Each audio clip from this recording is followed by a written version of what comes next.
Y hoy vamos a comenzar a estudiar acerca de la entrada del Señor Jesucristo a la ciudad de Jerusalén. Si ustedes tienen la Biblia a la mano, pues quiero invitarles a que busquen el Evangelio de Marcos en el capítulo 11. Vamos a comenzar nuestra lectura en ese pasaje de la Escritura. Marcos capítulo 11. Vamos a ver. A ver. ¿Dónde está mi ratón? No lo veo. Permítanme. Acá tengo yo también la Biblia. Muy bien. Lo voy a buscar también yo. Marcos 11. Aquí tenemos el título, es La entrada triunfal. Y quizás ustedes recuerdan, voy a leer en voz alta. Ustedes me pueden seguir ya sea en sus pantallas o en sus propias Biblias. Leo entonces Marcos 11. Dice la Escritura: Cuando se acercaban a Jerusalén por Betfagé y Betania, cerca del monte de los olivos, Jesús envió a 2 de sus discípulos y les dijo: Vayan a la aldea enfrente de ustedes y tan pronto como entren en ella, encontrarán un pollino atado en el cual nadie se ha montado todavía. Desátenlo y tráiganlo. Y alguien les dice: ¿Por qué hacen esto? Digan: el Señor lo necesita y enseguida lo devolverá acá. Ellos fueron y encontraron un pollino atado junto a la puerta afuera de la calle y lo desataron. Y algunos de los que estaban allí les dijeron: ¿qué hacen desatando el pollino? Ellos le respondieron tal como Jesús les había dicho y les dieron permiso. Entonces trajeron el pollino a Jesús, echaron encima sus mantos y él se sentó sobre él. Muchos tendieron sus mantos en el camino y otros tendieron ramas que habían cortado de los campos. Los que iban delante y los que lo seguían gritaban: ¡Hosana! Bendito el que viene en el nombre del Señor. Bendito el reino de nuestro padre David que viene. Hosana en las alturas. Jesús entró en Jerusalén y fue al templo, y después de mirar todo alrededor, salió para Betania con los 12 discípulos, saliendo ya avanzada la noche. Muy bien. Entonces aquí tengo una pregunta para ustedes con base en el versículo 9. La pregunta es: ¿qué decía la gente cuando Jesús entró a Jerusalén? ¿Qué decía? A ver, ¿alguien quiere opinar? ¿Qué decía la gente? Hosana. Ana. Muy bien. ¿Alguien sabe lo que significa esa frase? No. Sálvanos ahora. Vamos al Salmo 118 y ahí vamos a encontrar la respuesta. Vamos a buscar el Salmo 118, por favor. Observen lo que dice el Salmo 118. Ahí lo tengo yo en grande para los que ven.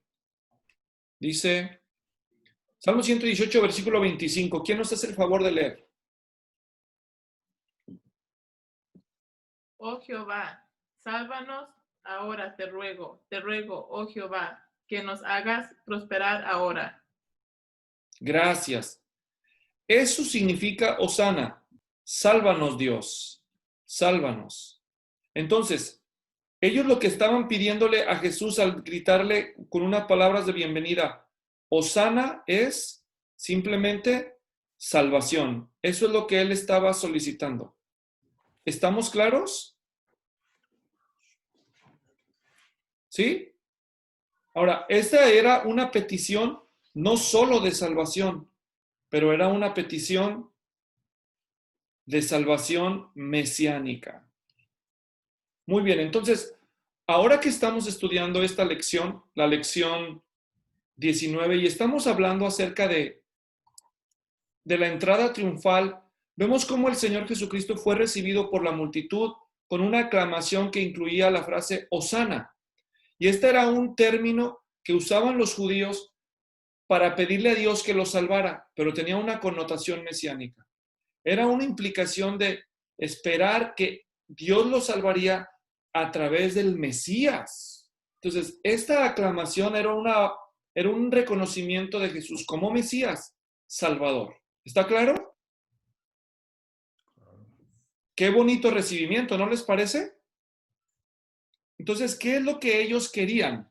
¿Qué es lo que ellos querían a través de esa frase, Hosana, a la luz del Salmo 118 que acabamos de leer? ¿Qué es lo que le pedían a Dios? Que los salvara.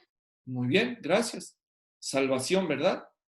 Ahora bien, La salvación en la que ellos estaban pensando no era la misma salvación en la que Jesús estaba pensando. La salvación que ellos estaban esperando no era de naturaleza espiritual, era de naturaleza política. Esta no fue la única vez que ellos dejaron ver esa expectativa. Ya lo habían hecho con anticipación. En otros pasajes lo podemos encontrar, por ejemplo, en San Juan capítulo 6. Vamos a Juan capítulo 6, comparto pantalla. Observen lo que dijeron ellos en el Evangelio de San Juan. Vamos para allá. En Juan capítulo 6, versículo 15. Él acaba de multiplicar los panes, alimentó a la multitud. ¿Alguien quiere leer el versículo 15, por favor? Gracias. ¿Qué dice? Por lo que Jesús, dándose cuenta de que iban a venir y por la fuerza a hacerle rey, se retiró él solo otra vez al monte. ¿Qué querían hacer con él? Hacerlo rey. Lo querían hacer rey, ¿verdad? Entonces, ¿qué es lo que la gente quería de Jesús? Quería que Jesús, como un rey, lo salvara. ¿Lo salvara de qué? ¿Lo salvara de quién? Esa es la gran pregunta que hay que hacernos. Y la respuesta era obvia. En el contexto, ellos lo que querían es que Jesús los salvara de la dominación romana. ¿Está claro? Ellos querían una salvación política. Ellos querían una salvación social. Pero Jesús no venía a eso. Jesús estaba interesado en otro tipo de salvación. ¿Qué salvación? ¿Espiritual? Sí, espiritual. Y él lo dijo muchas veces, pero ellos no quisieron y no pudieron entenderlo. Sigamos con Marcos, volvamos a Marcos, por favor. Marcos, estamos estudiando ahí el capítulo 11. Ahora, bueno, perdón, antes de irnos a Marcos 11, vamos a Juan capítulo 19, versículos 14 y 15. Y vamos a ver cómo la misma multitud que el domingo recibió a Jesús aclamándolo como el rey, como el hijo de David, como el Mesías, y clamándole por salvación, en menos de una semana, ya para el fin de semana, para el jueves, fíjense, de domingo a jueves todo cambió porque la misma multitud ahora está gritando otra cosa. ¿Y qué gritó la multitud en Juan 19, 14 y 15? ¿Quién lee? ¿Lo leo, Paco? Sí, por favor. Era la preparación de la Pascua y como la hora sexta, entonces dijo a los judíos, he aquí vuestro rey. Pero ellos gritaron, fuera, fuera, crucifíquenle. Pilato les dijo, ¿a vuestro rey he de crucificar? Respondieron los principales sacerdotes, no tenemos más rey que César. Gracias. Y ahí están los principales sacerdotes incitando a la multitud y aquella multitud que gritó, oh, el hijo de David, oh, el Mesías, sálvanos, sálvanos. ¿Ahora qué está gritando? Crucifícale. Crucifícale. ¿Se dan cuenta cómo la multitud fracasó? Fracasó en su respeto y en su aprecio por el Señor Jesucristo. ¿Está claro?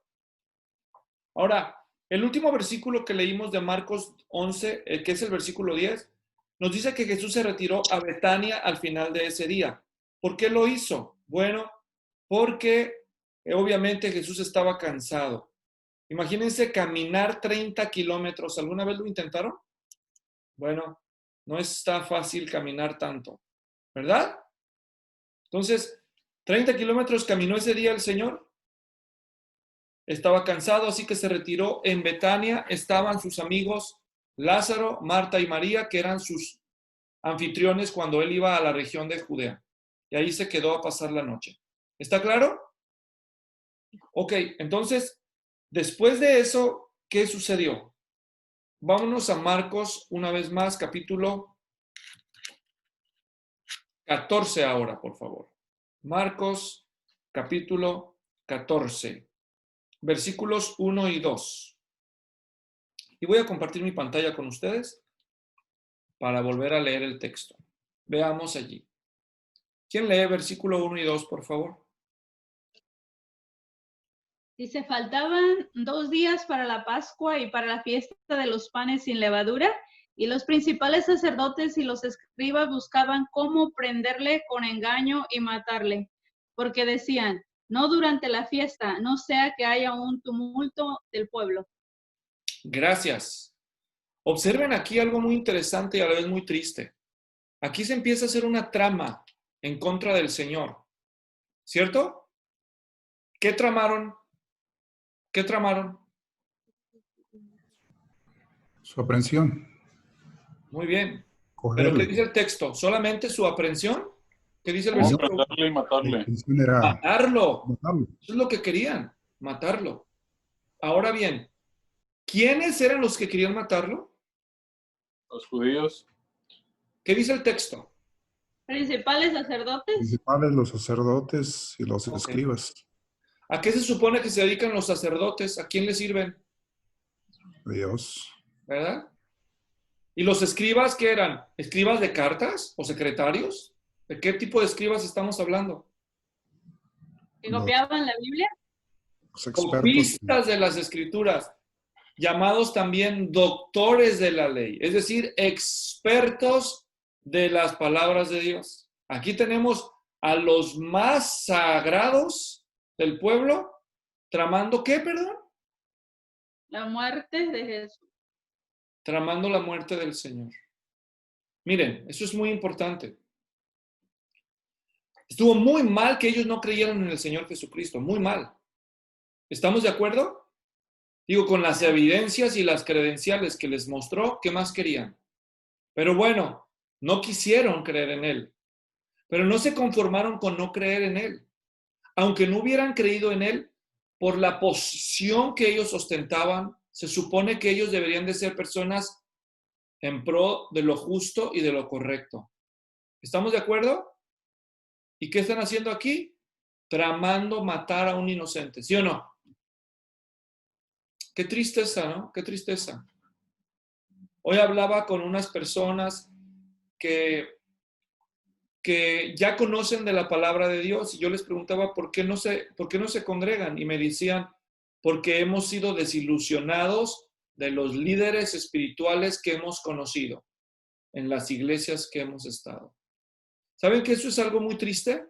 La gente tiene a los líderes espirituales con la idea de que ellos no solamente les instruyan, pero ellos personifiquen practicando lo que predican, ¿verdad? Y aquí tenemos a los líderes espirituales de la nación de Israel tramando matar a un inocente. ¿Y qué inocente? El mismísimo Hijo de Dios. Entonces, muy triste la realidad.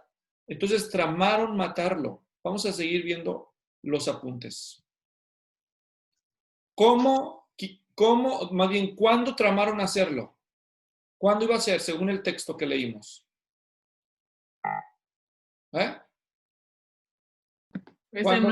No durante la fiesta para que no se haga alboroto del pueblo.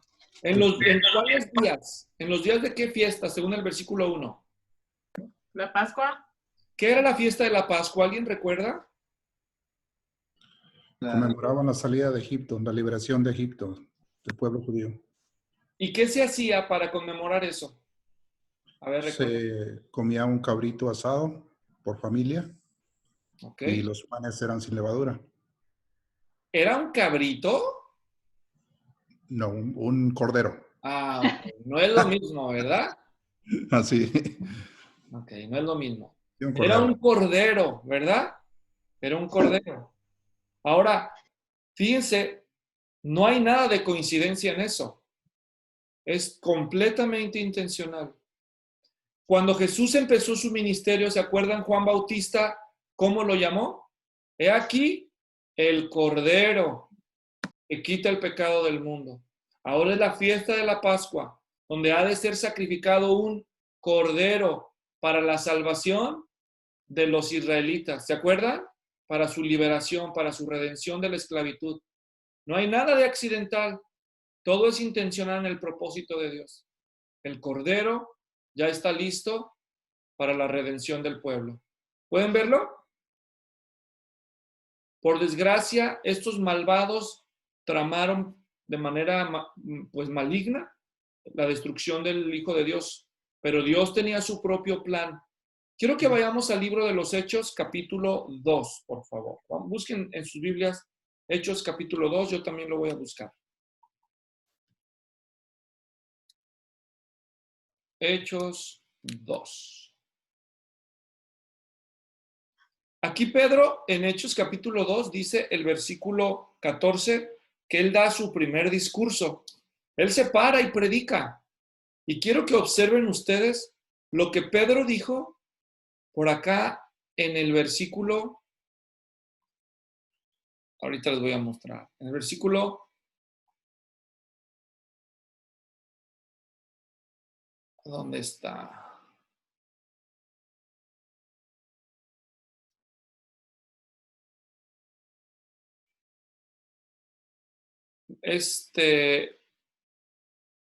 Lo perdí. Es ese versículo, ayúdenme a buscarlo, donde dice que aquí está, es el 23. ¿Alguien quiere leer, por favor? 23. ¿Qué dice? A este, entregado por el determinado consejo y anticipado conocimiento de Dios, prendisteis y matasteis por manos de inicuos, crucificándole. Entonces, ¿quién lo mató? Según ese versículo. Los inicuos. Muy bien.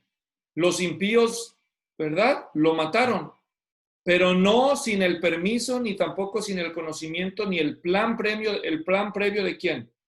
De Dios. ¿Se dan cuenta? Entonces, es Dios el que ya tenía, como dice aquí el texto claramente, predeterminado en su plan, bien destinado, eso significa previo conocimiento, que Cristo había de morir por nosotros. Pero estos malvados, pues, hicieron lo que no debían. ¿Está claro? Muy bien, ahora vamos a volver a ver las notas.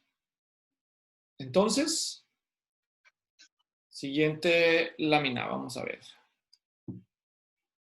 ¿Cómo lograron ellos este propósito traicionero? Vamos a Marcos capítulo 14, versículos 10 y 11, por favor. Vamos a ver esos versículos.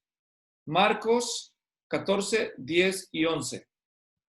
¿Qué dice? Vamos a leer. ¿Alguien quiere leerlo? Se los pongo aquí en la pantalla.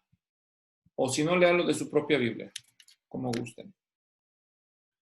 Entonces Judas Iscariote, uno de los 12, fue a los principales sacerdotes para entregárselo. Ellos al oírlo se alegraron y prometieron darle dinero, y Judas buscaba oportunidad para entregarle. Gracias. Les cayó como anillo al dedo. ¿Quién se prestó para sus propósitos? El traidor Judas, ¿correcto? Entonces, ese Judas se prestó para la traición del Señor. ¿Por qué lo hizo Judas? Juan capítulo 12, versículos 4 al 6. ¿Por qué lo hizo Judas? ¿Por qué Judas quisiera traicionar a Jesús? En Juan capítulo 12 se nos enseña algo interesante acerca de ese hombre. Ese relato de Juan 12 es donde María unge a Jesús con un perfume muy costoso, que dice que el precio de ese perfume pudiera haber sido vendido por 300 denarios y dado a los pobres. Dice la escritura en el versículo 4 que cuando ella hizo ese derramamiento, Judas se escandalizó. Judas, el que lo iba a entregar, dice, ¿por qué no se vendió este perfume por 300 denarios? Era una gran cantidad de dinero. El denario era el salario de un día. ¿Cuánto gana un día en una persona en Estados Unidos si ganara el sueldo mínimo? Más o menos. ¿Cuánto? A ver, matemáticos.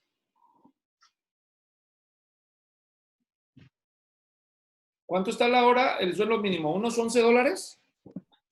Como $104. Gracias. Imagínense, multipliquen $100 por 300, ¿cuánto da? $3,000. Wow. ¿Se imaginan? ¿Era poco o era mucho? mucho dinero. Entonces el piadoso Judas dice, ¿por qué este desperdicio? $3,000. Pero el versículo 6 dice que no dijo esto porque se preocupara de los pobres, sino porque era un ¿qué? ¿Qué era? Ratero. Un ladrón. Dice que él tenía la bolsa del dinero y sustraía de lo que se echaba en ellas. Como pueden ver en este versículo, se nos enseña claramente cómo se sustentó el Señor Jesús durante su ministerio. ¿Cómo se sustentó el Señor durante sus 3 años de ministerio? ¿Eh? Con dinero. Sí, pero ¿de dónde salió el dinero? De lo que le daban Las De damas. las ofrendas. ofrendas. Ellos recibían ofrendas, designaron un tesorero. ¿A quién hubieras escogido tú de tesorero? ¿Eh? A Judas. ¿El Señor Jesús que era un ladrón o no? ¿Sabía o no? ¿Qué? Eso sí sabía. Sí sabía, ¿verdad, que era un ladrón? ¿O no? No sabía. Sí sabía. Siempre lo supo, ¿no? Y cuando hicieron la votación ahí, como eran bautistas, dijo, a ver, vamos a hacer una sesión de negocios. Vamos a votar a ver a quién vamos a poner de tesorero. Y yo no sé si sería Pedro, y levantó la mano y dijo, yo propongo al hermano Judas. Mire, él tiene experiencia, estudió contabilidad, tiene un posgrado en negocios, él es buenísimo para manejar el dinero. ¿Quién secunda? Y allá levantó Juan y Jacobo, ya con eso la hicieron, ya, y ya, ya la mayoría todos de acuerdo, y el Señor nomás viéndolos, ¿verdad?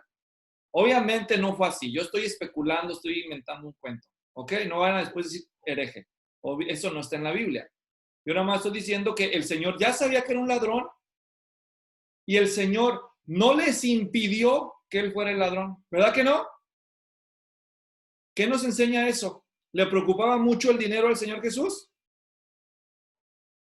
No, ¿verdad? Oh, esa es la excusa favorita de muchos cristianos que dicen, no, yo por eso no doy dinero a la iglesia. ¿Por qué? Porque yo supe que una vez allá unos diáconos de por allá, como la historia de aquel pastor moribundo, quizás ustedes la recordarán, que el pastor estaba muriendo en su lecho de muerte y le habló a su esposa después de la última consulta con el médico, le dijo, Señor, prepárese, le quedan 2, 3 horas, despídase de quien tenga que despedirse porque ya no le queda mucho rato. Y dicen que el pastor mandó llamar a su señora y le dijo, mi vida, ya me dijo el doctor la verdad, me quedan pocas horas, y me dijo que me despida y que llame a los que quiere que esté a mi lado ahora en mi último aliento. Ah, claro que sí, mi amor, ¿a quién quieres que llamemos? ¿A nuestros hijos? ¿A tus hermanos? No, dijo, llamen al diácono y al tesorero de la iglesia. ¿Qué?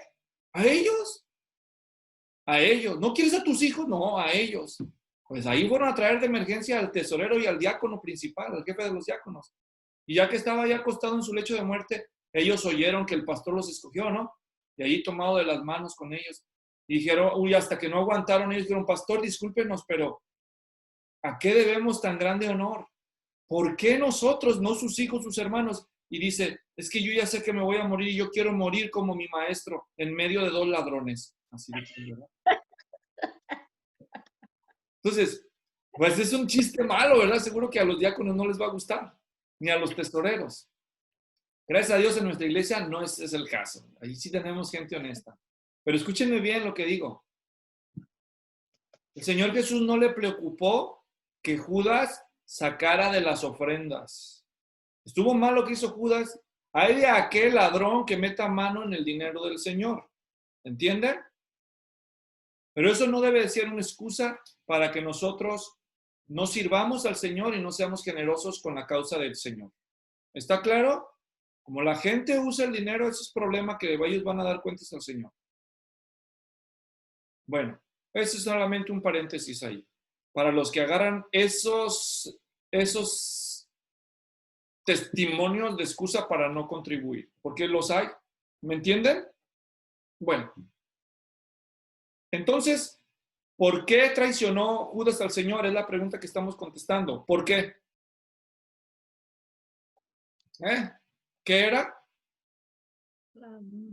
Cuando Judas seguramente se desilusionó de Cristo, de ver que Jesús, en lugar de echar afuera a los romanos, seguía con que Si te pegan en la derecha, pon la otra mejilla. Entonces él se empezó a frustrar, se empezó a enojar y al fin de cuentas su codicioso corazón no supo apreciar el valor de la obra de Cristo y lo que terminó escogiendo fue venderlo. Y hasta el texto bíblico nos dice que lo vendió. ¿Por cuánto lo vendió? ¿Alguien recuerda?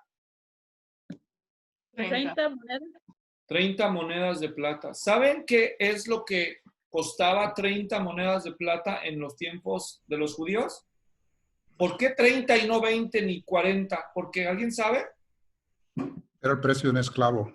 Gracias. Era el precio de un esclavo. O sea, vendieron a Jesús como cualquier vil esclavo. ¿Me entienden? Qué triste, ¿no? Vamos a ver la pantalla otra vez para ver la siguiente nota. Entonces, Judas se prestó. Seguimos. Hechos 20, versículos 29 y 30. ¿Cómo ataca Satanás? Dos formas. ¿Por qué hacemos esta pregunta? Si ustedes observan, el instrumento que Satanás usó para dañar a Cristo e intentar destruir su ministerio fue uno de adentro. ¿Se dan cuenta? Hay dos formas en que Satanás ataca el propósito de Dios. Desde afuera y desde adentro. Vamos a ver cómo lo dice Hechos, capítulo 20. ¿Alguien quiere leer Hechos 20, versículo 29 y 30? Si ya lo tiene alguien ahí. Si no, pues ahorita lo ponemos. ¿Quién lee, por favor? 29 y 30. Pues yo sé que después de mi partida entrarán en medio de vosotros lobos rapaces, que no perdonarán al rebaño, y de vosotros mismos se levantarán hombres que hablen cosas perversas para arrastrar tras sí a los discípulos. El versículo 29 dice que vendrían lobos feroces, dice la Biblia de las Américas, y la Reina Valera dice claramente, entrarán. El único que puede entrar es el que está ¿dónde? Afuera. Adentro. Afuera, ¿verdad? Adentro. Los únicos que pueden entrar son los que están afuera, ¿verdad? Pero luego el versículo 30 que dice, y de entre ustedes mismos se levantarán. ¿Pueden ver las dos formas en que Satanás ataca la obra de Dios? Desde afuera, falsos maestros, y desde ¿a dónde? Adentro. Falsos hermanos, falsos cristianos que están allá adentro, parecen ser cristianos, y la puritita realidad es que son falsos, infiltrados de Satanás. Y aquí el Señor Jesús tuvo el suyo, se llamó Judas. ¿Cierto o no? Ahora tengo una pregunta para ustedes. Si Jesús tuvo un infiltrado, ¿lo podríamos tener nosotros? Sí. Claro que sí. Si el mismísimo Señor Jesús tuvo uno, ¿seríamos tan ingenuos nosotros de pensar que, no, ¿cómo cree? A nosotros nunca. No. ¿De veras? ¿Se acuerdan cuando el Señor Jesús dice en el pasaje de la última cena que vamos a ver ahorita más adelante? Uno de ustedes me va a traicionar. ¿Qué dijeron los demás discípulos? ¿Recuerdan los que han leído la historia? ¿Qué dijeron? Dijeron así, dijeron, ya sé, dijo Pedro, ya sé quién es Judas, Señor, es Judas, ese es el traidor, mírale la cara de diablo que tiene, mira la verruga en la nariz, lo sabía, eras tú. ¿Eso dijeron ellos? ¿Qué dijeron? ¿Seré yo, Señor? No Seré yo. sabían, no se la solían. Si hubieran hecho otra votación bautista, hubieran dicho, a ver, dice el Señor Jesús, sesión de negocios, número 2, ok, vamos a hacer una votación, a ver, vamos a descubrir el traidor. A ver, ¿quién propone? No, pues yo propongo al hermano Andrés. Al hermano Andrés, sí, al hermano Andrés de New Jersey. Digo, al hermano Andrés de Bethsaida. Ok. Al hermano Andrés de Bethsaida, miren, véanle la cara. Como que él tiene Es muy serio, para mí que está tramando algo. A ver, ¿cuántos secundan? Y por allá quizás el celote dijo, a mí me caen mal los traidores. Yo también, yo voto. Y Tomás dijo, no sé si votar, votaré, no votaré. Como él siempre dudaba, pues él no votó. Yo me abstengo, dijo. Él se abstuvo de votar. Y así, pero nadie hubiera propuesto al hermano Judas, diciendo, no, como creen, si él hasta es el tesorero de confianza aquí. No. Él no entra en la lista. O sea, Judas no calificaba en las perspectivas de ellos para ser el traidor. ¿O sí? No. Si no, no hubieran preguntado. ¿Se acuerdan cuando el Señor Jesús dio las parábolas en Mateo 13? ¿Qué dijo el Señor? Él dijo que el reino de los cielos es como un campo que sembró su dueño y en la noche vino su enemigo y ¿qué sembró? Cizaña. Cizaña en medio del trigo. Entonces sus siervos vinieron en la mañana y le dijeron al amo, amo, tu enemigo vino a sembrar cizaña. Mateo capítulo 13. ¿Quieres que la arranquemos? ¿Qué dijo el dueño? No la arranquen. ¿Por qué no? ¿Por qué?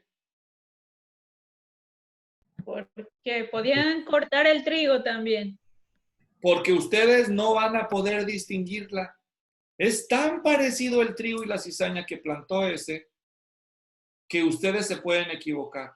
Pueden arrancar el que no es y pueden dejar al que sí era. Espérense tantito. Ya que llegue el fin, el tiempo de la cosecha, y voy a mandar a mis siervos, van a cosechar y entonces sí, van a separar el trigo de la cizaña y la cizaña va para el fuego y el trigo a los graneros. Y el Señor explica la parábola más adelante. Y le preguntan, ¿y qué es la parábola, Señor? Y él dice, bueno, el campo es el reino, el enemigo es Satanás y la cosecha es el fin del mundo. Los cosechadores son los ángeles. Yo los voy a enviar a separar a las cabras de los corderos. ¿Qué nos enseña todo esto? Que por desgracia, en las iglesias hay falsos cristianos. Y como en la última cena, cuando Jesús dijo, uno de ustedes me habrá de traicionar, en las iglesias también hay falsos cristianos. Los apóstoles lo primero que se preguntaron fue, ¿seré yo maestro? Por eso voy a poner en pantalla de cuadritos todos. A ver, véanse las caras ahí en la pantalla. ¿Seré yo maestro? A ver, ¿a quién le gusta? Vamos a escoger un traidor. A ver, ¿a quién proponen? ¿Quién es el Judas de la reunión de hoy? ¿Algún voluntario? Hermano Jesús. El más nuevo. Ya tenemos una propuesta. Yo también pensé lo mismo. ¡Ay! Eso está peor, ¿verdad? Gracias. Bueno, pues no, fíjense que no, porque nos podemos equivocar. Y eso es la advertencia que hizo Jesús. Por eso, lo que debemos nosotros hacer es la misma pregunta que ellos. ¿Seré yo maestro? ¿Seré yo maestro? ¿Verdad? A menos que tengamos evidencias palpables de que alguien es falso hermano, debemos ser muy cautelosos en señalarlos públicamente. A veces que sí, se son unos descarados. ¿Me doy a entender? O sea, no. Nomás les faltan cuernos y cola, los desdichados, hasta la pata de cabra casi asoman. En esos casos no hay mucho pierde. O sea, cuando tienes en una iglesia hombres, miren, por ahí llegó el hermano del que estábamos hablando. No es cierto. No te creas, brother, bienvenido. Ok. Cuando en las iglesias se mete gente y esa gente le pide de prestado a los hermanos y no les paga y anda de iglesia en iglesia robando dinero, pues ¿qué quieren? Es un ladrón, eso es uno de los del equipo de Judas. Cuando en las iglesias se meten hombres para estar seduciendo mujeres descuidadas, para tener sexo con ellas y después hasta las dejan embarazadas y se van, pues ¿qué quieren? Si ese es un falso maestro. O sea, los motivos de los falsos maestros se ven revelados con el tiempo. Solo lean 2 de Pedro capítulo 2. pero hay veces que no son tan descarados. ¿Me voy a entender? A veces que no son tan obvios. Por eso hay que tener cautela. ¿Ok? Bueno. Entonces, pero sí hay falsos hermanos. ¿Se acuerdan de aquel chiste que les conté, no? De que era el Halloween y uno se disfrazó de diablo y salió a pedir Halloween, pero en eso se soltó la tormenta y no quería que se le cayera el maquillaje. Entonces dijo, ¿dónde me refugio? Y en eso se metió ahí a donde vio unas luces prendidas para resguardecerse del agua y resultó que era una iglesia y cuando entró cayó un rayo y se fue la luz y cuando vino la luz él ya estaba dentro de la iglesia y todos los hermanos en medio de la oración, ¡el diablo! ¡Ah! Entonces, pues todos salieron huyendo de la iglesia, ¿no? Porque se les metió el diablo. Pero había una señora de doble ancho que no pudo escapar por la ventana. Y dice que él asustado quería explicarles, no, espérense, es que, no, diablo. Y se iban corriendo y se lanzaban por todos lados. Pero la gordita no pudo. Y cuando llegó a él al explicarle que él no era el diablo, que estaba disfrazado, dicen que la señora dijo, señor diablo, no, señor diablo, no me haga daño. Yo llevo 40 años en esta iglesia, pero yo siempre he sido de las suyas. Yo siempre he sido de las suyas. Dicen que sí. Entonces, sí hay gente de las suyas.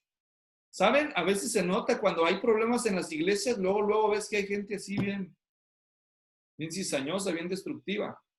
Pero bueno, gracias a Dios, al estudio de hoy no vino Judas. No vino Judas, ese anda en otro lado hoy, ¿verdad? Anda colectando las ofrendas. Hoy no vamos a colectar ofrendas, no se asusten.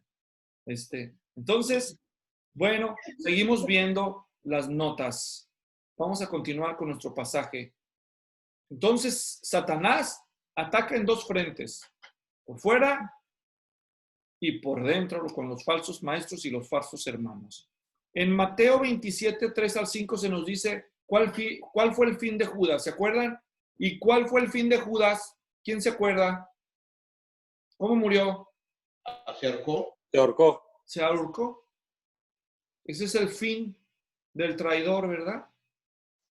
Muy triste final. Él habiendo tenido la oportunidad maravillosa, no la quiso aprovechar. Además, estaba profetizado que por 30 monedas de plata el Mesías iba a ser traicionado y también otras profecías estaban relacionadas con la traición de Judas. Fue para que también la escritura se cumpliera. Seguimos viendo nuestra lectura y nuestras preguntas. Siguiente. Ahora vamos a ver la cena del Señor, porque fue en esa noche cuando el Señor la cena de la Pascua con sus discípulos, y de ahí viene el origen de lo que hoy nosotros llamamos la cena del Señor. Yo he explicado anteriormente, algunos cristianos, hay 3 posturas diferentes en cuanto a esta ceremonia: la transubstanciación, la consubstanciación y la perspectiva simbólica. ¿Está claro? Repito, transubstanciación es la postura católico-romana que dice que literalmente el pan y la copa se convierten literalmente en el cuerpo y la sangre de Cristo. ¿Ok? Transubstanciación significa que el sacerdote católico tiene el poder para, al invocar en su oración, transformar el pan en el cuerpo de Cristo. Él puede hacer que Cristo espiritualmente descienda del cielo y se meta al pan, y el pan cambia de ser pan a ser el cuerpo de Cristo por la invocación sacerdotal. Por eso se llama transubstanciación, que cambia la sustancia del elemento. Ya no es pan, ahora es cuerpo. Por eso se llama transubstanciación. Postura católico-romana. Postura número 2, postura luterana. Lutero dijo esto: bueno, Cristo no es el pan, pero está con el pan. El pan sigue siendo pan, no cambia la sustancia, pero sí se agrega otra sustancia espiritualmente, y es la presencia espiritual de Cristo impregnada en el pan. Se llama consubstanciación. Es decir, a la sustancia del pan se le agrega la sustancia espiritual de Cristo. Y Cristo está en el pan, decía Lutero. Él propuso esa segunda teoría. Y la tercera teoría es solo la de la representación simbólica. ¿Me doy a entender? Es decir, el pan es pan y sigue siendo pan. La copa es producto de la vid y sigue siéndolo después de la consagración. No se convierte en otra cosa, simplemente representa simbólicamente el cuerpo y la sangre de Cristo. Y esto es lo que propusieron otros teólogos reformadores y principalmente los anabautistas y después los bautistas. Entonces es la postura número 3 y es la postura que nosotros creemos. Por eso nosotros no llamamos al bautismo y a la cena del Señor sacramentos, porque los sacramentos vienen de la palabra sacro, que significa sagrado, e implican que los elementos que usamos para estas cosas son sagrados, se convierten en elementos sagrados, consagrados los convierten en elementos sagrados con poderes especiales para impartírselo a los participantes. Entonces, los que llaman sacramento al bautismo, le llaman sacramento porque creen que el agua tiene poder para quitar pecados, que el pan es el cuerpo literal de Cristo y al comerlo comes a Cristo, y que la copa literalmente es la sangre de Cristo, entonces le llaman sacramentos, pero nosotros no le llamamos sacramentos, les llamamos ordenanzas, porque lo que nosotros creemos no es que los elementos tienen poder, sino que son ritos representativos de figuras espirituales, de realidades espirituales, y estos dos rituales Jesucristo los ordenó a sus discípulos. Y aunque los llamemos medios de gracia, es decir, que Dios nos concede ciertas gracias a los que participamos de ellos, no lo hace en virtud de la sustancia de los elementos, sino en virtud de su gracia, que honra la obediencia de los hijos que guardan sus órdenes, sus ordenanzas. Esta es una perspectiva que nosotros creemos más bíblica. ¿Me doy a entender? Ok. Los presbiterianos les llaman sacramentos también y otros grupos cristianos, no nosotros. Por eso nosotros tampoco le llamamos la Santa Cena, porque la cena no es la santa, sino Cristo es el santo. La llamamos la Cena del Señor. ¿Me doy a entender? Pero otros grupos le llaman la Santa Cena y así no ayuda porque la mayoría de los latinos vienen de un trasfondo católico romano y los católicos creen que en la comunión, como ellos lo llaman, es Cristo y por lo tanto es santo y hasta le pusieron un nombre cuando lo incrustan en ese objeto de oro. ¿Cómo le llaman a eso? A ver. Santísimo. El Santísimo, porque creen que ahí está Dios en la hostia y que es santa. ¿Me doy a entender? Pero nosotros no creemos eso porque la Biblia no enseña eso. La Biblia no dice que el pan es santo. Lo que la Biblia dice es que Cristo es santo. ¿Me doy a entender? Por lo tanto, no es la santa la cena.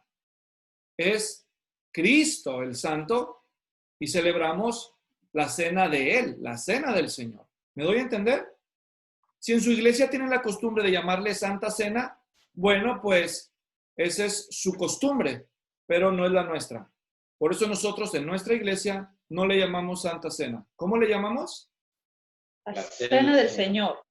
Gracias. Entonces vamos a leer la institución de la Cena del Señor. Vamos a compartir pantalla otra vez. Institución. Ok.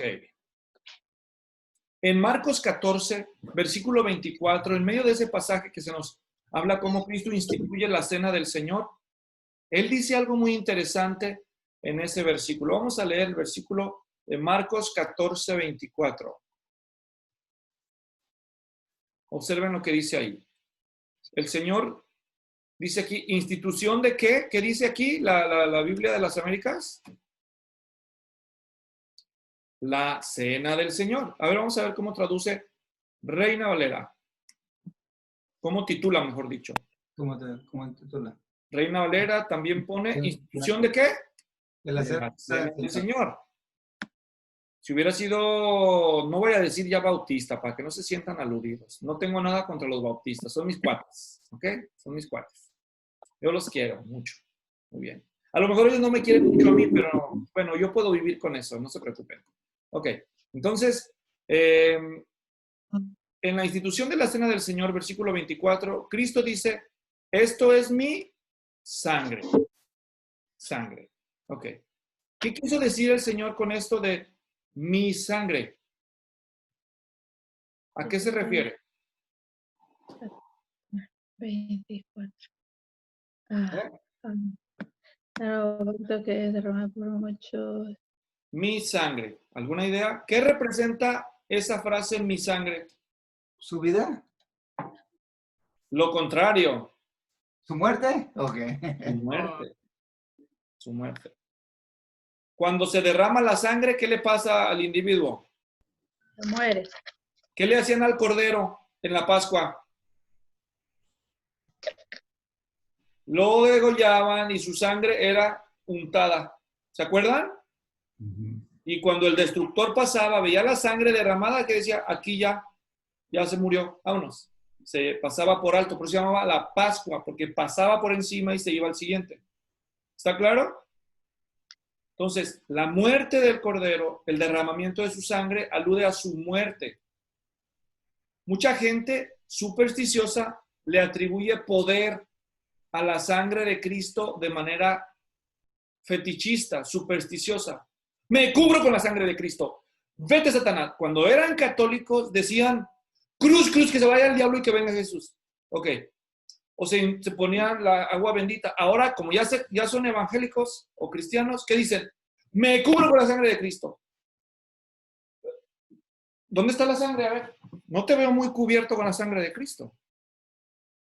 Realmente, la sangre de Cristo es muy valiosa, pero cuando se refiere la Biblia a la sangre de Cristo, es una alusión a la sangre derramada de Cristo, o sea, a su muerte, ¿ok? Es la muerte. ¿Se acuerdan en el Evangelio según 1 Corintios 15, versículos 3 y 4? Porque este es el Evangelio que les prediqué, dice Pablo. Que Cristo, ¿qué? Porque si fuera nada más la sangre de Cristo, ahora tengo una pregunta. Si solamente se ocupaba la sangre de Cristo para que nosotros pudiéramos ser perdonados, ¿para qué matarlo si con un poco de sangre hubiera sido suficiente? ¿No lo creen? Se cortara tantito, como los apaches, ¿ok? Cuando se hacían los pactos de sangre, ¿se acuerdan ahí entre hermanos? Cristo saca tantita sangre, con eso ya paga la deuda y se salva. ¿Ustedes creen que si Dios el Padre, siendo el Padre más excelente y amoroso que jamás puedas tú haber conocido, hubiera podido haber librado a su Hijo de la muerte, ¿no lo habría hecho? Si con un poco de la sangre de Cristo hubiera sido suficiente, ¿para qué hacerlo morir? Pero no era solo sangre. ¿Qué era? Su muerte, hermanos. Dice, porque este es el evangelio que les prediqué, que Cristo murió por nuestros pecados, conforme a las Escrituras. No era suficiente con que Cristo diera su sangre, porque pudo haber dado parte de su sangre, pero no era suficiente. Necesitaba dar su vida. ¿Está claro? Ahora, no me vayan a malinterpretar y después ahí alguien sabe con que el pastor Luis no cree en la sangre de Cristo. No, yo no dije eso. Simplemente estoy diciendo que ustedes deben ver la teología de la verdad y no solamente la letra.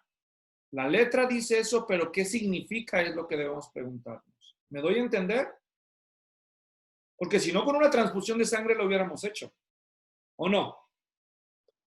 Pero se te necesitaba morir, ¿verdad? Entonces, lo dio todo. Lo dio todo. Ok. Además, ¿no le quedaría algo de sangre en las venas al Señor al morir? De seguro que sí. Algo le tuvo que haber quedado ahí. Entonces, no era que diera toda su sangre sino que diera su vida, que muriera. ¿Me doy a entender? Y obviamente su sangre. Pero es lo que representa el acto de dar la sangre, es de morir. ¿Sí me doy a entender? Por eso cuando dice la Biblia en lugares como en Efesios 1:7, que por Cristo tenemos redención por su sangre, en realidad está diciendo que redención por su ¿qué? Muerte. Por su muerte, exactamente, por su muerte. ¿Ok? Qué bueno que ya están entendiendo. Seguimos entonces con la siguiente. Vamos a ver. Entonces, ¿qué significa mi sangre? Pues su propio sacrificio, su muerte. ¿Y qué es el nuevo pacto? Pues si se nos está diciendo nuevo pacto, se da por entendido que si este es nuevo, entonces hay uno que es ¿qué? Viejo. Viejo, antiguo, obsoleto. ¿Está claro? ¿Cuántos han cambiado de celular alguna vez? A ver, levanten la mano los que ya han tenido más de un celular. Ok. ¿Cuántos cambiaron su celular porque se descompuso y se echó a perder? ¿Cuántos cambiaron su celular antes de que se descompusiera? Simplemente porque se hizo obsoleto. Ya no era rápido, ya la pila no cargaba mucho. Todavía servía, pero ya no servía bien. Agarraron uno nuevo. ¿Cuántos? Bueno, pues no significa que el pacto antiguo era malo. Simplemente ya no era suficiente. Eso es lo que tenemos que decir. El pacto antiguo también era de Dios y es el que Él convino con su pueblo en el monte Sinaí. ¿Está claro? Pero al venir un pacto nuevo, el pacto antiguo quedó obsoleto. ¿Por qué? Porque el pacto antiguo dependía de los mismos sacrificios una y otra vez en la mañana y en la tarde, en la mañana y en la tarde. Y para ofrecerlo los sacerdotes tenían que purificarse una y otra vez, y cuando se hacían viejitos se morían, tenían que cambiarlos por otros sacerdotes, una y otra vez los mismos rituales. No eran capaces de quitar el pecado para siempre, solo lo cubrían de manera temporal, mañana y en la noche, y el día de expiación una vez al año por los pecados de inconsciencia del pueblo, los que no sabían, y además las otras ofrendas era una cosa de nunca acabar. Pero cuando viene Cristo, como un cordero sin mancha y sin pecado, ofrece su vida en sacrificio una sola vez y para siempre, y con eso resuelve el problema de todos los pecados todo el tiempo. Muchísimo mejor, ¿sí o no? ¿Verdad que sí? Entonces, Cristo en la cena del Señor está anticipando el significado nuevo de la cena.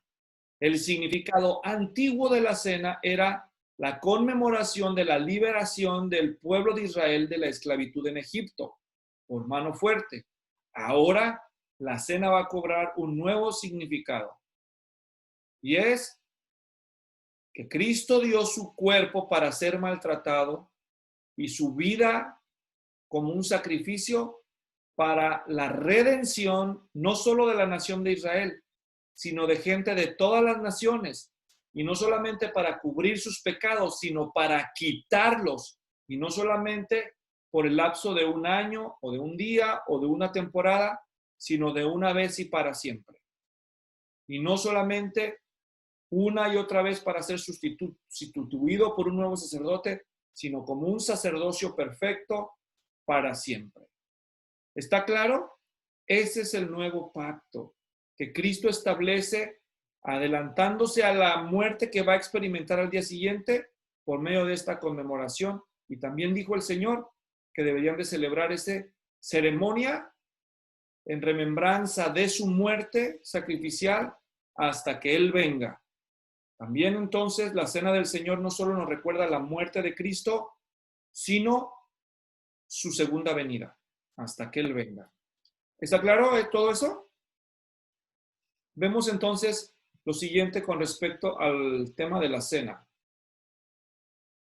1 Corintios 11, 18, 20, 33 y 34. Hay una palabra que se repite en todos esos versículos. Vamos a descubrir cuál es. 1 Corintios 11. Pablo está citando el mismo hecho de la cena del Señor, versículo 17 en delante. Observen lo que dice el versículo 17. ¿Alguien quiere leer?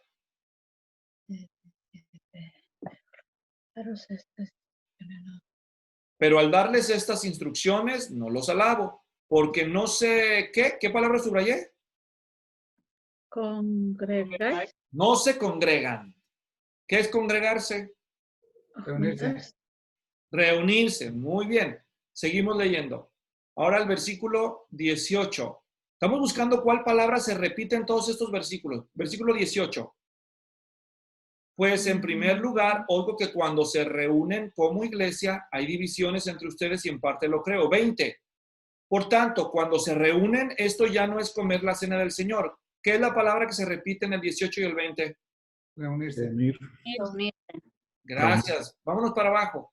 Versículo 33. Así que, hermanos míos, cuando se reúnen para comer, espérense unos a otros. ¿Cuál es la palabra que se repite?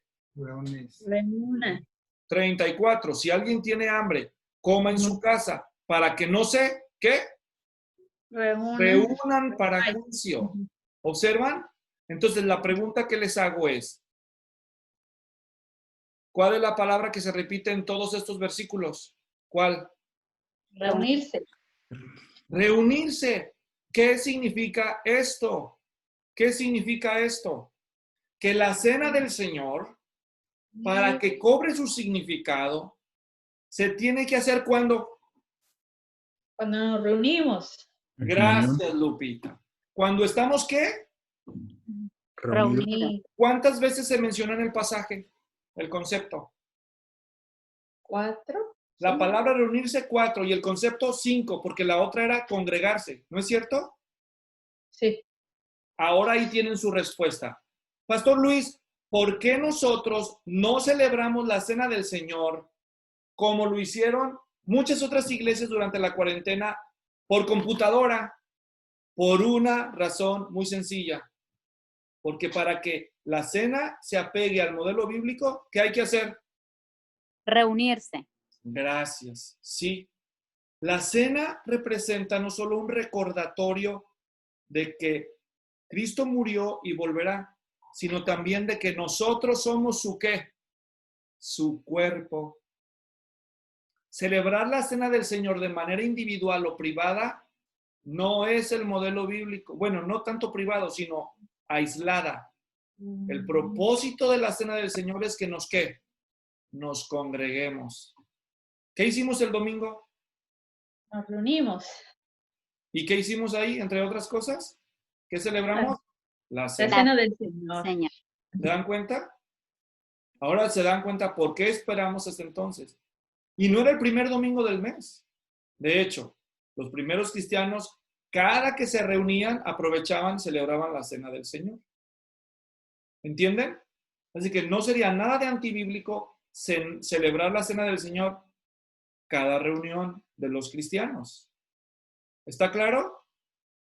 Bueno, pero tampoco dice tiene que ser cada domingo, ni cada sábado, ni cada lunes. Simplemente dice cuando se reúnan para celebrar la cena del Señor. Entonces, lo que sí es indispensable es que la celebren cuando están reunidos los cristianos. Cada vez que ellos quieran, pero cuando estén reunidos. ¿Ok? Otros pastores no estuvieron de acuerdo conmigo porque en una junta de pastores hablamos de eso y yo se los dije. Y yo era el único que no celebró la cena del Señor. Pues ni modo, no me preocupa. Yo tengo el texto de mi lado, ¿verdad? Ellos dijeron pues que sí estaban reunidos virtualmente. Bueno, pues está bien, respeto. Pero nosotros lo hicimos así. Y tengo paz y confianza. Vamos a ver las últimas preguntas para la clase de hoy. Sigo compartiendo. Luego dice, entonces, ¿qué representa la cena del Señor? Ya sabemos, el 1 Corintios 11, 23 al 26. Vamos a ver ahí el texto. Dice,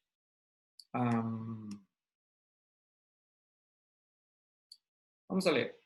Dice, porque yo recibí del Señor lo mismo que les he enseñado, que el Señor Jesús, la noche que fue entregado, tomó pan. Este es Pablo hablando, Este es Pablo hablando. Y después de dar gracias, lo partió y dijo, esto es mi cuerpo que para ustedes dice, eso es mi cuerpo para ustedes. Hagan esto en memoria de mí. De la misma manera tomó también la copa después de haber cenado diciendo, esta copa es el nuevo pacto en mi sangre. Hagan esto cuantas veces la beban en memoria de mí. Entonces aquí es donde les digo, hagan esto cuantas veces, las que quieran. Pues cada grupo cristiano decide cuántas veces quiere celebrarla, con qué frecuencia. Pero debe de ser siempre en memoria de él. Una ventaja que habría para nosotros los cristianos, si celebráramos la cena del Señor en cada reunión, es que en cada reunión predicaríamos el Evangelio. ¿Entienden? Y si hubiera personas que no oyen el Evangelio, nos garantizaba así que siempre oyen el Evangelio. Muchos pastores tratamos de ser intencionales de incluir el Evangelio en nuestros sermones, pero no siempre se presta y no siempre lo hacemos. Pero cuando hay la cena del Señor, se aprovecha y se presenta el Evangelio, se nos recuerda el Evangelio. ¿Está claro? Ok, seguimos leyendo el texto. Estamos leyendo ahí 1 de Corintios. Dice,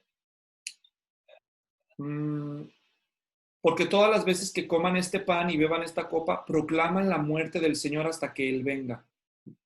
Entonces, ahí vemos claramente el significado de la cena del Señor. ¿Qué representa la cena del Señor? Un memorial, una conmemoración de la muerte de Cristo.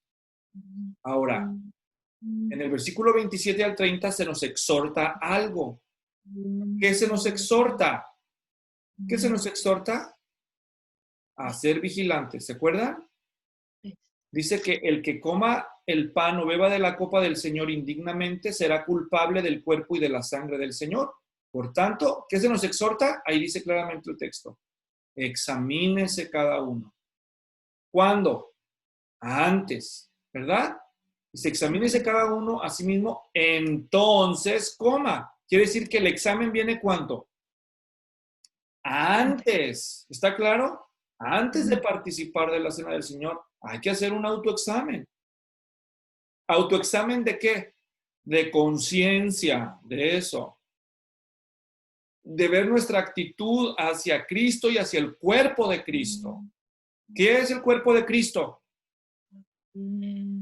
La iglesia. Gracias. Entonces, si en nosotros hay actitud divisiva, hay una actitud de menosprecio hacia otros miembros de Cristo, de soberbia, de una actitud de destrucción de la iglesia, cuídate. Porque la cena del Señor puede representar tu disciplina más temida. Entre la disciplina que dice la Escritura, los corintios sufrieron por comer y participar de la cena sin discernir, sin autoexaminarse y resolver sus conflictos con el pecado con la iglesia, dice, lo único que hicieron es exponerse al juicio, llámese disciplina. Por esta razón, o sea, por causa del juicio de Dios, de la disciplina del Señor, por esa razón, había muchos débiles. Ay, pastor, yo pensé que era el gluten el que me ponía así. Yo pensé que era el exceso de trabajo. A lo mejor sí, pero a lo mejor no. A veces que la enfermedad es un mensajero y la solución no va a ser la medicina, ni la terapia, ni la dieta, aunque bien nos haría hacer dieta 2 que 3, pero la solución en algunos casos no va a ser esa, va a ser el autoexamen y el arrepentimiento. ¿Está claro? Y si no somos sabios, si somos necios, esto podría empeorar. No solamente debilidad, sino enfermedad y en algunos casos incluso eso de que muchos duermen no significa quedarse dormidos, sino fallecer. En la iglesia en Corinto algunos murieron por disciplina del Señor. Entonces, vale la pena. Quizás este es otro motivo por el que deberíamos celebrar la cena del Señor más seguido. Estimularíamos la santidad en la iglesia. ¿Verdad? Pues es cada año, dicen los testigos de Jehová, celebran su cena que ellos se inventan. En Semana Santa nomás. O los de la luz del mundo en agosto, en el aniversario de su falso apóstol. ¿Ok? Pero, pues nada más se preocupan una vez al año, yo creo. No sé, ni me preocupa. No es mi intención ofenderlos, sino llamarlos de veras a que reflexionen, ¿verdad? En lo que hacen. Pero bueno, vamos a ver las últimas preguntas que tenemos allí. Entonces, nos queda nada más una más. Marcos 14:36. ¿Qué pedía el Señor en ese pasaje? Vamos a ver. ¿Qué pedía el Señor en Marcos 14:36? Regreso. ¿Alguien lo tiene? ¿Le quiere leer? Marcos 14:36. Dice, y decía, Abba Padre, para ti todas las cosas son posibles, aparte de mí esta copa, pero no sea lo que yo quiero, sino lo que tú quieras. Después de celebrar la cena, el Señor con sus discípulos salió al huerto de Getsemaní que estaba enfrente de la ciudad de Jerusalén. Y entonces se puso a orar y les pidió a ellos que oraran consigo. Más bien, o sea, que oraran por él y con él, pero a distancia. Y él entonces su oración clamó que el Señor lo librara de esta copa. ¿Qué copa está él hablando? ¿De qué copa está él hablando? La ira de Dios. Gracias. Está hablando de la copa de la ira de Dios.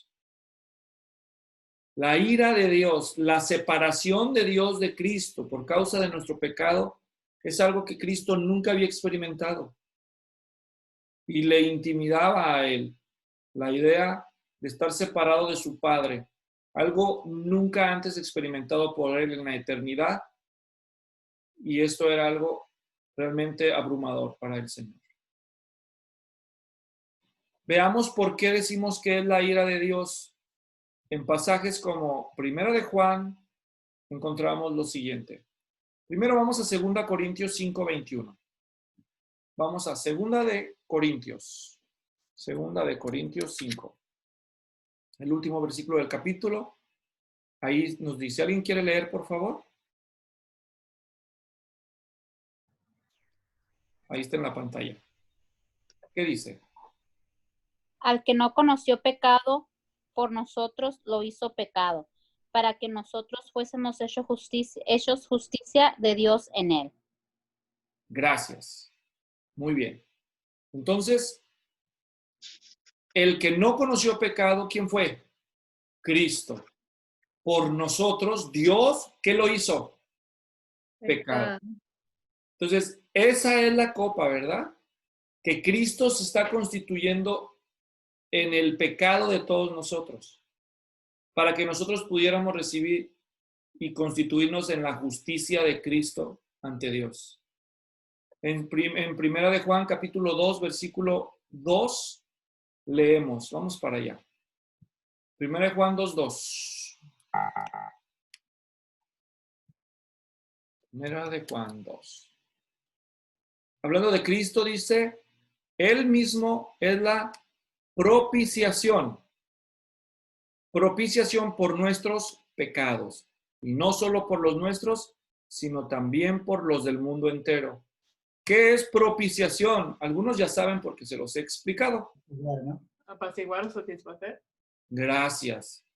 La propiciación es aplacar, apaciguar la ira. ¿Está claro? Calmar la ira. ¿La ira de quién? La ira de Dios. Cristo es la propiciación, es el que soportó la ira que nosotros merecíamos y así a nosotros Él nos otorgó la paz de Dios. Cristo recibe la furia de Dios, nosotros recibimos el perdón de Dios. ¿Está claro? Ahí está la copa.